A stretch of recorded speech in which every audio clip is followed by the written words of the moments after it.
Welcome everyone to ArtsAlive, and we're very pleased with today's program because we're bringing it to you from the wonderful gallery here at Bristol Community College. And I have as my first guest in this, we're going to kind of go around this gallery today, which is beautiful. It's a celebration of student artwork here at BCC. And I have Jason Chase, who's going to talk to us a little bit about himself first and how he came to be an instructor here at BCC in the Fine Arts Department. So, welcome, Jason. Hi, thanks for having me. Thanks for coming to the Student Show. Yeah. I've been an instructor here in the Fine Arts Department at BCC for years. I got the job, actually, a good friend of mine in the arts used to have my position, and he had to leave early for a New York gig, and I filled in, and I've stayed here ever since. Wow. So I teach drawing, design, and painting. Wonderful. So those are the mediums that I teach, Yeah. and I'm also a fine artist as well. And what was your educational background in this? The reason that I came out to the East Coast was I got my master's degree at BU in painting, and I still live and work in Boston, basically, and commute down here to teach these guys how to paint. Yeah. And that's not a bad commute now, and No. they are talking about that train, again and again. And One day. we're hoping for it. So why don't we talk a little bit about the show, and then we'll meet some of the artists and the student artists, and they can tell us about their particular pieces. So. Yeah. So the BCC Students Show happens once a year in the spring here in the gallery on campus, and it's the event where we get to show the rest of the city and definitely the whole area and the campus all of the work that we do here. We're extraordinarily proud and always have been of our department here at BCC. We have a very, very strong arts department in graphics design, painting, drawing, and sculpture. And every year it gets stronger and stronger. Animation as well. Animation as well. Too. Yeah, you have to forgive me. I just focus on my painters a lot. Well, it's interesting because even in coming in here, and I've been in the gallery many times and so forth, but it amazes me how many varieties there are within this fine arts department, and it's great. Yeah, the mediums are expanding greatly by the year, and digital mediums. A big part of the show is there's a monitor that shows all of the different animations and different digital things that the students have done, as well as the more traditional mediums. Yeah. Right. And you want to just mention these two that are right behind us? Oh yeah, absolutely. These are from my Painting 2 course. This is a student, Caitlin. I would call it minimalization of a landscape. And this is Rachel's work, which she doesn't really vocalize much about what she's done. She's just kind of exploring this character development. I mean, I don't know. I don't want to say words for her. It's almost like a mask. It's a decapitated head. Yeah, decapitated. Yeah. But no, these are two of the more advanced students in the painting class, I would say. And later on, you're going to interview Caitlin. But yeah, these are some of the larger scale pieces. At the beginning of the painting course that this was in, I challenged them to make paintings that were at least 4 feet tall on one side, 4 feet long. I wanted them to try out working larger than my painting students have worked in the past. Because the scale of a painting, sometimes there's a lot of painters like myself, when I have the opportunity to, painting on a larger scale can be really, really exciting and fun. And challenging too, I would imagine. Yeah, absolutely. You're used to the smaller frame. And you get to make higher detail from a longer distance, really. But these students really took to it. So I was very happy. I'm extremely proud of this class as a whole, and I'm very happy these two pieces are represented. What are the grade ranges in here, like from freshman through? Oh yeah, everybody. Senior, mix of it. Oh, anybody. Even if someone comes into our art department and takes a fine arts course just for a credit or even for personal growth, that gives you a green light to enter into the student show. Great. There's lots of people who aren't even majors in the fine arts, but if they took a studio art course with us, that's a green light to enter it in the show and get juried in. Yeah. And I've mentioned with prior shows when we've had people, normally they'll come into the studio and we do the taping there. What a beautiful gallery this is. Yeah, and Kathleen runs an amazing space here. Oh, it's fabulous. It really is a fabulous space. So we know we're going to see a little bit more of that as we continue with the program. So we're going to move on, free you up to go to your class. Yeah, that's right. Very nice to meet you. Thanks, nice to meet you. And we're going to move right on. And now it's my pleasure to welcome Caitlin Vicente. Thank you. Welcome to the show, Caitlin. And what year are you in here at BCC? So I actually just started last spring semester. You So did? yep.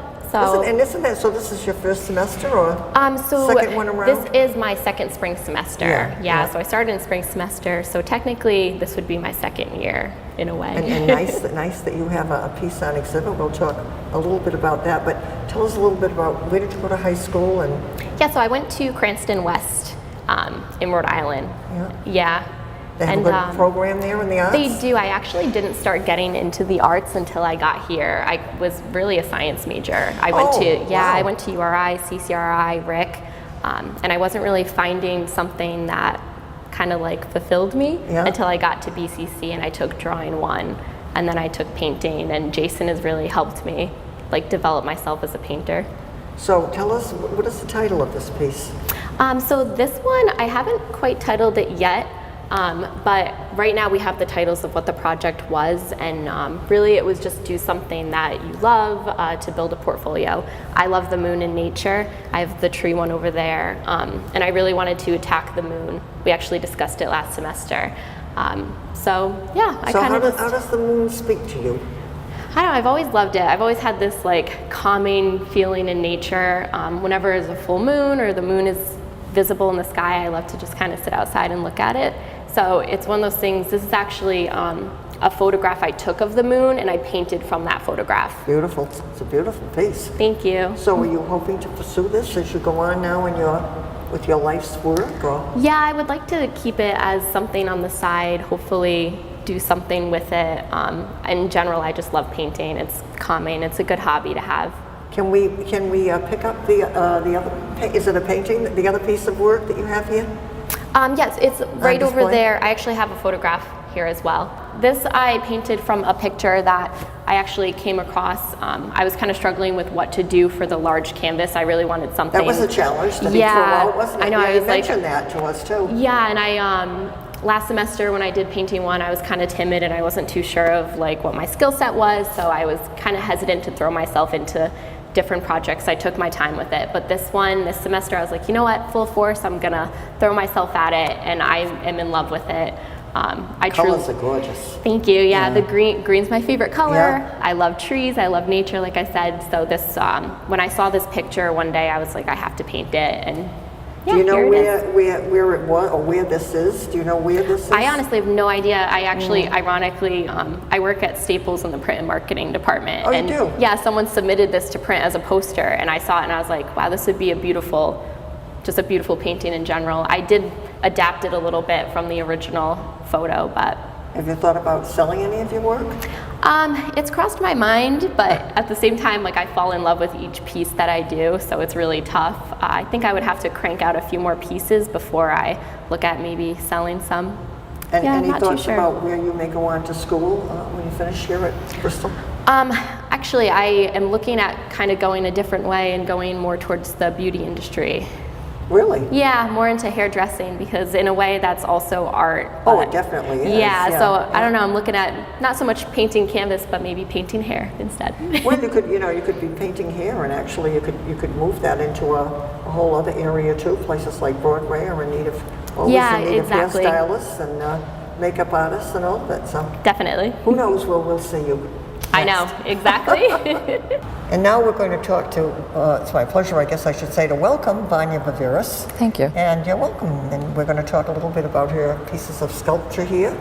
What year are you in at BCC? Second year, however, this is only my third semester, being I'm going back to school, obviously.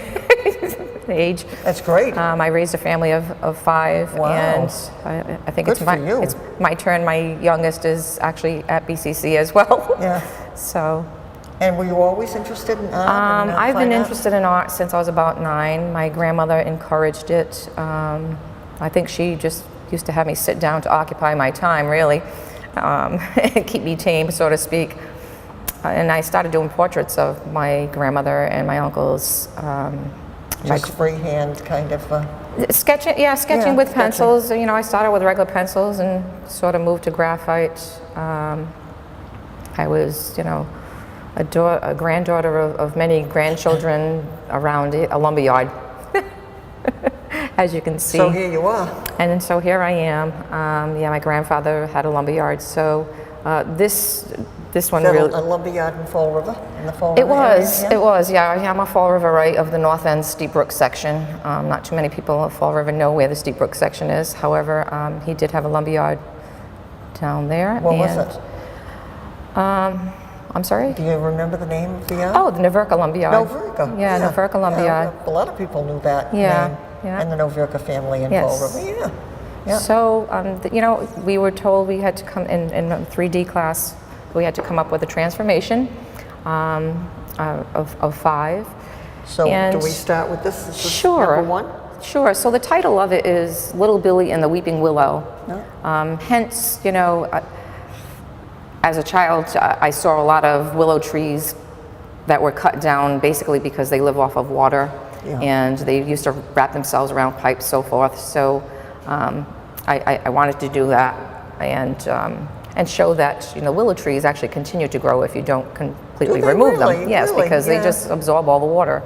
However, they do need water. He's enjoying his So- little reading there underneath the tree. He is. So Little Billy? the story goes is that the weeping willow was cut down and it needed to survive, but it needed some form of life to survive.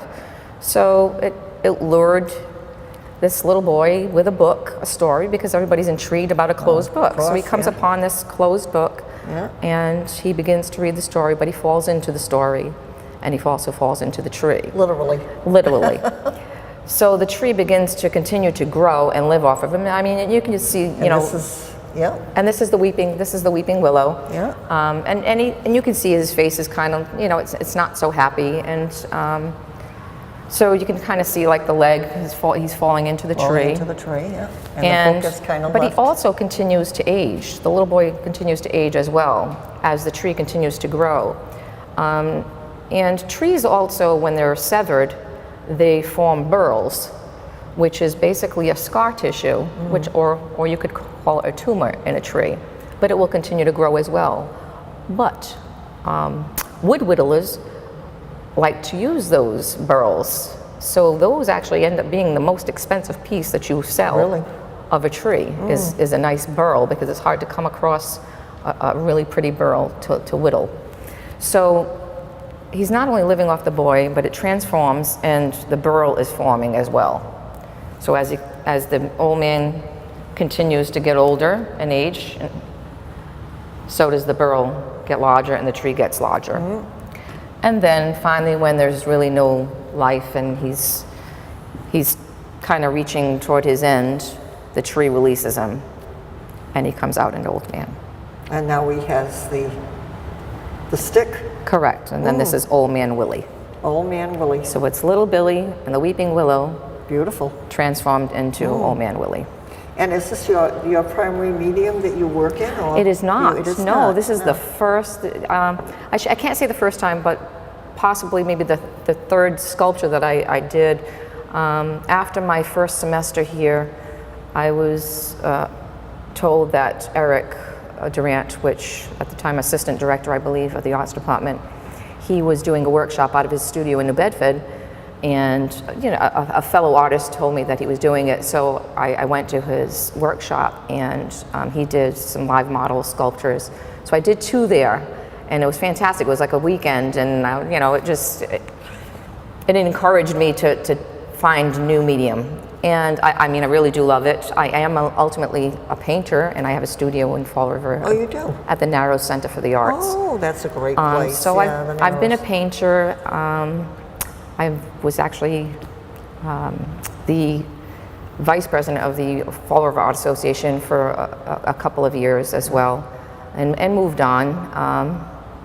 It was lovely. You know, you grow in every. It's interesting. It's a network. You know, you meet different people and you try new things. But I love it here at BCC because it has encouraged me to try new mediums and push myself and challenge myself. And what is your hope going forward as you? I'm currently an art teacher without a degree, so I get paid as a permanent sub at Great. St. Michael's School. Oh, nice. But I don't have the degree, and I would like to earn the degree. Right. And so from that's where I here, any stand. idea where? From BCC? Probably UMass Dartmouth. You yes. yeah, they yeah. have a good arts department there too. Yeah. Yeah, fine arts department. And now it's my pleasure to introduce Nuno Alfama, very famous last name. I was just telling Nuno, so he can, hopefully he's going to live up to that last name and go to Lisbon and see the area that where the name comes from. Thank you. In the old city of Lisbon. Hopefully. Now, what year are you, Nuno? Yeah. This is my third year, Third year. at Bristol, Yeah.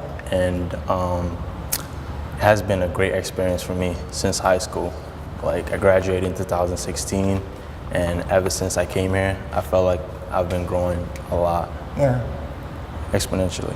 So were you interested at, were you at Durfee? Did you go to Durfee High or? I went to Connolly? Durfee High, Durfee. and I was encouraged by my teacher. His name is Mark Carvalho, and he made me like inspired. He inspired me to do art, and I started doing art my junior year of high school. I started working on it and keep getting better. My senior year, I did a portfolio, and like after that, I was in love with it. You were on fire. I was on fire. Keep moving, right? Keep So moving. this is a charcoal. You were telling me of your Vavo or your grandmother. My grams. Yeah. And tell me the story about how she was, the position that she was in when you saw her in, and how you kind of wanted to keep that, you know, that moment alive, so to speak. Yeah. I call it Mama Tuna because that's what I call her. She's always taking a nap. Every time I see her, she's always taking a nap. So one day, it was late at night, and she was taking a nap on the couch, and then I saw her that moment, and it was innocent. So I wanted to capture that through the drawing, and I had an assignment due later in the week, so I was like, I'm gonna do this drawing, and you know, it's my grandma, and I love her, and I'm gonna show that through the innocence, her innocence through the drawing. Yeah. Yeah. And is that your the normal medium you work in, charcoal, or do you? Yeah, I mean, in drawing, you can use different mediums. You can use Conte, but I chose to use charcoal because it's more traditional, and it will represent my grandma more. So that's what I choose to do. And what would you like to do you think when you finish here at BCC? I'm a graphic design major, so Very good. I want to be a graphic designer and a photographer, Yeah. hopefully. You planning to stay in the general area, or? Yeah, I want to be a product photographer, so like hopefully I can be able to travel around the world and, you know, photograph different, you know, things, you know, just keep getting better. You never know where the world takes you, so. No, that's exactly right. You have to just you have to go with whatever's offered up. Of course. So you've certainly got a lot of talent, and your grandmother, I assume, has seen this. She has seen it. What was her reaction when she saw herself? When she saw it, like, Mama Tuna? Mama Tuna. Mama Tuna. Yeah, she was like, how did you do this? And I'm like, I just drew you. And then like, I felt so happy because like I wanted to really look like her. And like after it came out and it looked like her, I was like, you know, This is it. that was meant to be, you know, so. Well, please keep this up along with the graphic design. I will. Very Thank you very important. much. You're very welcome. All right. And this is Brianna Hickey. And this is her piece of art on display here for the student display at Bristol Community College. So tell us about this little guy. Not so little, but. So the project for this was to create like a character of our own.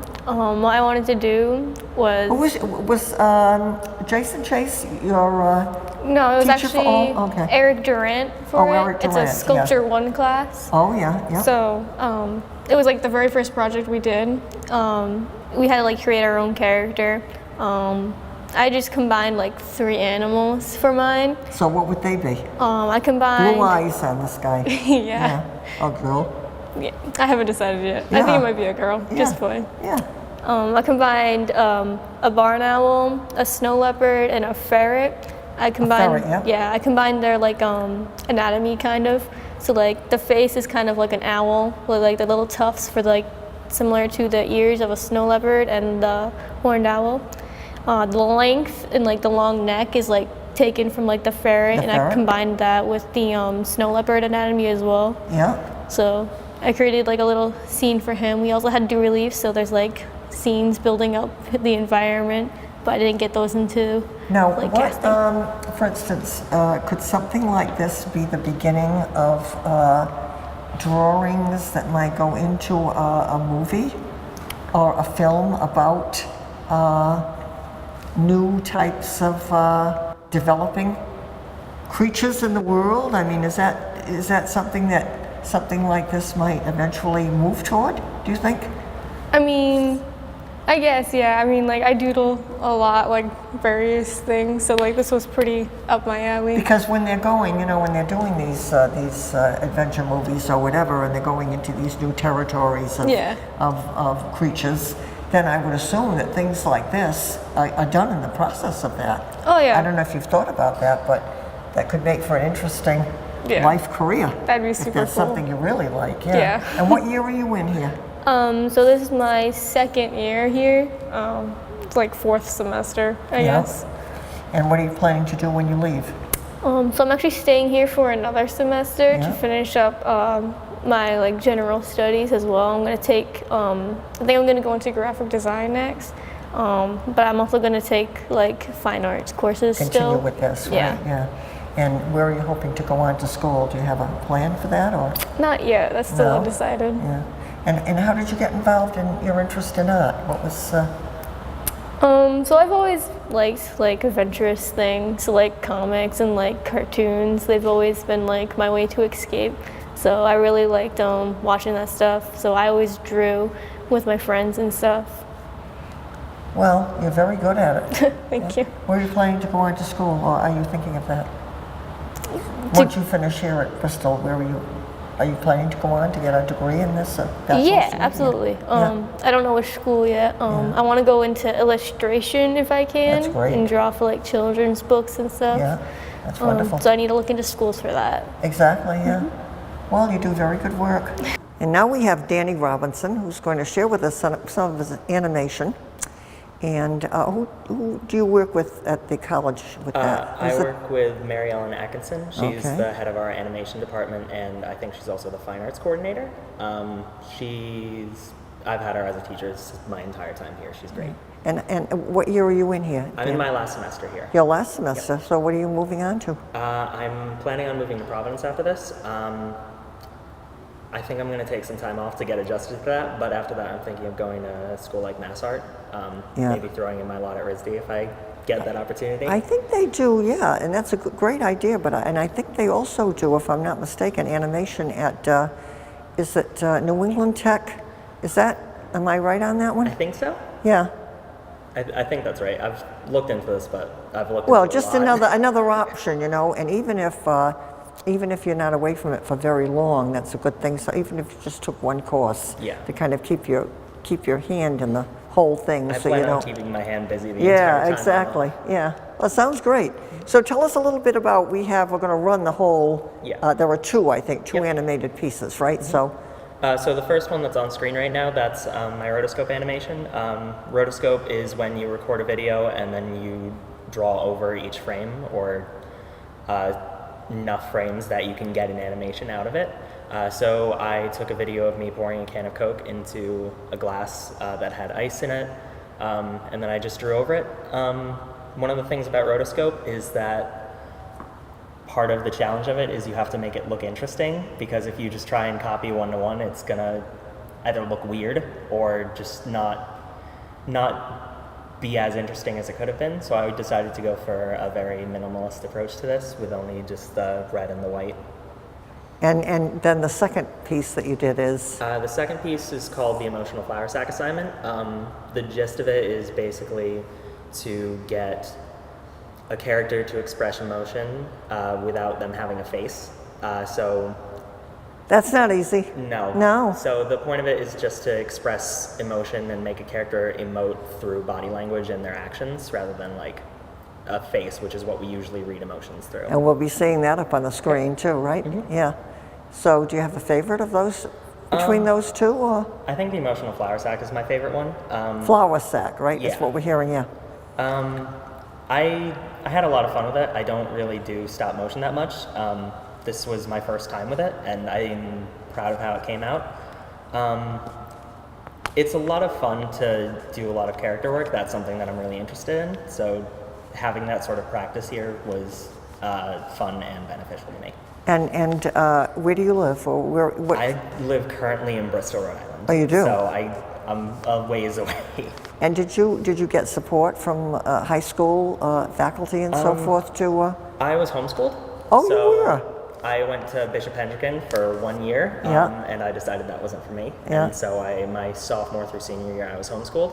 So I had a lot of time to myself, and I had a lot of time to figure out what sort of things I liked, and that sort of led me to making the decision to get into animation. Well, it's wonderful. Yeah, really. It kind of you weren't tied down by any prior ideas of things, and you could sort of open yourself up to whatever came along. Yeah.